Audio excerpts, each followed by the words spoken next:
Okay, this is the welcome video for the workshop around community building, around if our lives, if how we network, if how we make friends, if the colleagues that we work with are going to be happening online, how's that different from doing it in person?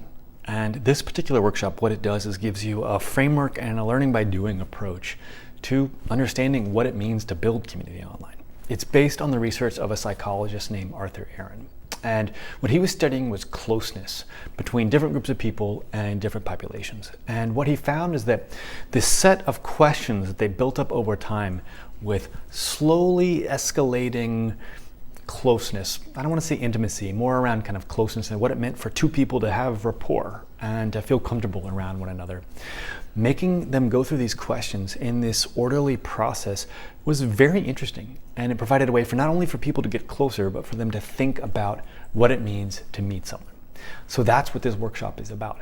I, as the facilitator, or whoever's facilitating this session, will take you through that particular process and guide you through it in a way that, one, you get to meet someone and you get to understand what that means and think about that, but also to do it in a structured way where you can think about the process and what it is like to just note, okay, how these questions evolve, my answers to them, my partner's answers to them, and how this works.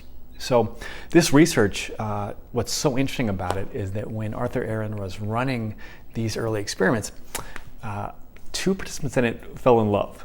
And that's not why I'm doing this, but this made a story, and the New York Times found out about it and wrote an article called The 36 Questions That Lead to Love. So Google that if you're curious more about the roots of this particular experiment.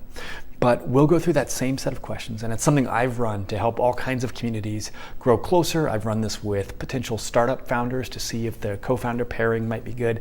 I've run it with any number of groups, and it's been really, really interesting, delightful, and some have even called it revelatory. It's just a really fascinating process.